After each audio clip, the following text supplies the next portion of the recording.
Привет! Недавно один мой подписчик пошел на курсы веб-дизайна в Skillbox и удивился, что там учат рисовать квадраты. А я, в свою очередь, удивился, что кто-то еще обучает на веб-дизайнеров. Профессия веб-дизайнера, так же как и профессия трубочиста и фонарщика, мертва. Веб-дизайн умер. Веб-дизайн умер. В принципе, на этом можно было бы и закончить это видео, но давайте разберемся.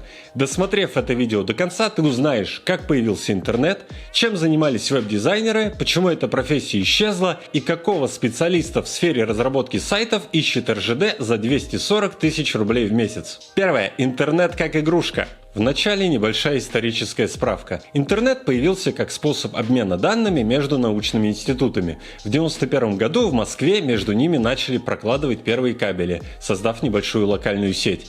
В 1993 по дну Балтийского моря проложили первый кабель, соединивший эту сеть с Европой. Так в Москве появился первый интернет. Те, кто прокладывали эти кабели, назвали себя интернет-провайдерами и первые сайты сделали для себя. В 1994 году открылся первый сайт на русском языке оператора, который подключал российские банки к международным платежным системам. В 1995 году Артемий Лебедев, сын известной писательницы, несколько раз посещает США и, вернувшись, открывает первую в России веб-дизайн-студию. И ко мне приходили, я сидел у себя дома, лежал на диване, работал на компьютере, там курил, пил чай, и ко мне туда приходили первые клиенты. Там Центральный банк России, компания Hewlett-Packard. И им казалось, что, наверное, дизайн-студия должна примерно так выглядеть. Тут стоит обратить внимание, как важно не замыкаться на локальном опыте внутри своей страны и перенимать зарубежные идеи. Сейчас очень многие ребята так делают, особенно на ютубе. Бывает, просто берут и переснимают зарубежные ролики, и это, конечно, кража. В одном из следующих видео я расскажу, откуда брать идеи и как правильно с ними работать. Подписывайся, чтобы не пропустить. Вернемся к нашему интернету. 95 год, интернет продается по $7 в час, но спрос на него небольшой. Никто не понимает, что в нем делать и зачем он нужен. Доходит до того, что первые интернет-провайдеры сами начинают финансировать создание контента. Антон Носик открывает первый блог, Лебедев делает исторические проекты, а Максим Машков собирает первую интернет-библиотеку. Первые сайты выглядели как обычный текст со ссылками, к которому веб-мастера постарались добавить оформление. Веб-мастер – это человек-оркестр, который делал сайт полностью под ключ. Писал тексты, обрабатывал картинки в фотошопе, оптимизировал текст под поисковые системы и непосредственно писал код. 2000 год. Что делать в интернете, по-прежнему не ясно. Одна песня грузится около 40 минут. В интернете уже есть чаты и форумы, предвестники социальных сетей, новостные сайты и страницы крупных компаний. Такие страницы представляли из себя текстовое описание услуг, новостную колонку и обратную связь, телефон и адрес. В 2005 году появляются первые КПК, они же наладонники. Это были дедушки айфона. Они не зашли и быстро исчезли с рынка. Дело в том, что их интерфейс полностью копировал интерфейс обычного компьютера, только в несколько раз мельче. Попасть пальцем в кнопку было очень сложно, поэтому продавались они вместе со стилусом. Да, теми самыми штуками, которые Apple переизобретет через 10 лет. Это очень важный момент. С появлением первого айфона в 2007 и первого андроида в 2008 круг пользователей интернета резко расширился, и крупные компании задумались о том, что можно не просто оставлять номер телефона на сайте, но и оказывать услуги непосредственно через интернет. Так началась цифровая трансформация бизнеса. Цифровая трансформация – это, грубо говоря, перенос бизнеса в интернет.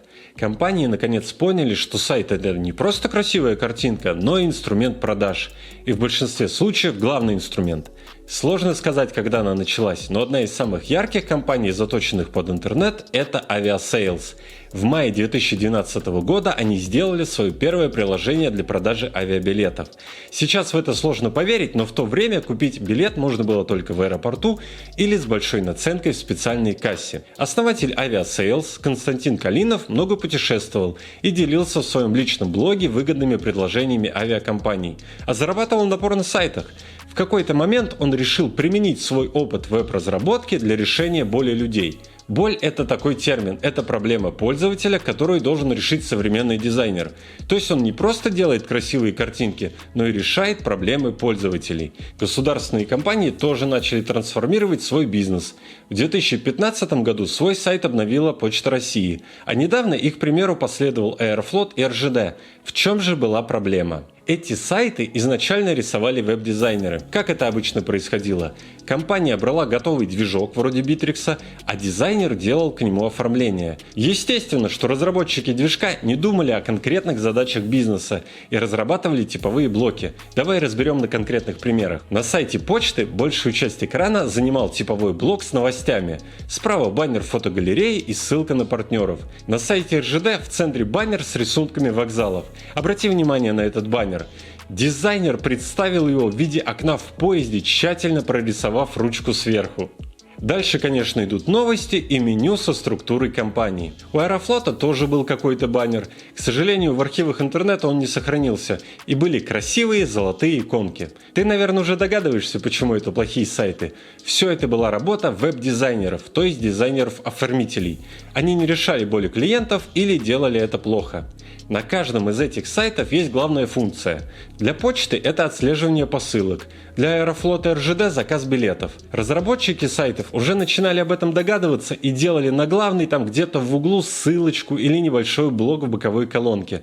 При этом пользовательский опыт от взаимодействия с сайтом никто не продумывал. Простой пример. На сайте РЖД сразу из боковой колонки можно было посмотреть расписание и выбрать поезд.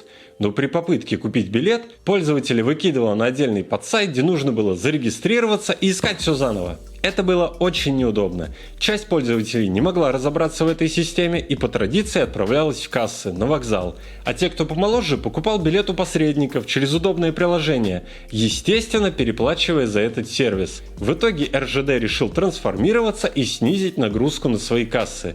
Для этого им потребовался дизайнер нового типа – дизайнер пользовательского опыта или UX. UX – это специалист, который придумывает, как решить проблемы пользователя самым удобным путем. Конечно, эти дизайнеры пошли дальше. Стали прятать телефон компании, чтобы снизить нагрузку на колл-центр, стали добавлять зачеркнутые цены, ограниченные по времени предложения и совершенно бесполезные на первый взгляд сообщения о том, что номеров осталось мало, расхватывает прямо на лету. Короче, стали максимально увеличивать конверсию пользователя в покупателя. Недавно на одном из собеседований меня спросили, кто я – UX-дизайнер или UI, и я растерялся. Может быть, где-то за рубежом в больших компаниях это две отдельных профессии, но в России чаще всего UX и UI дизайнер это один человек.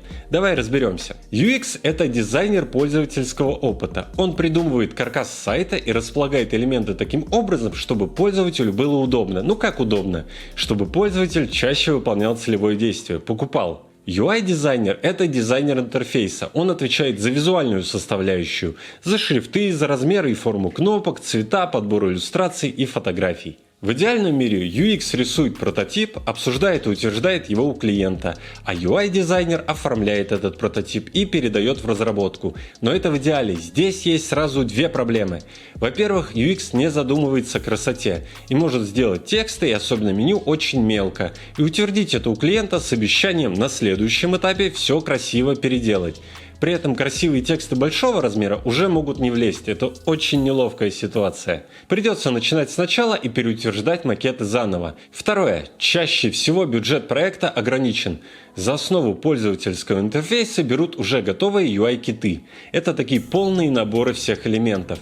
Есть официальные, например, материал дизайн от Google и стиль от Apple. А также есть огромное количество UI-китов и дизайн-библиотек более-менее опытных дизайнеров, которые выкладывают их в интернет бесплатно.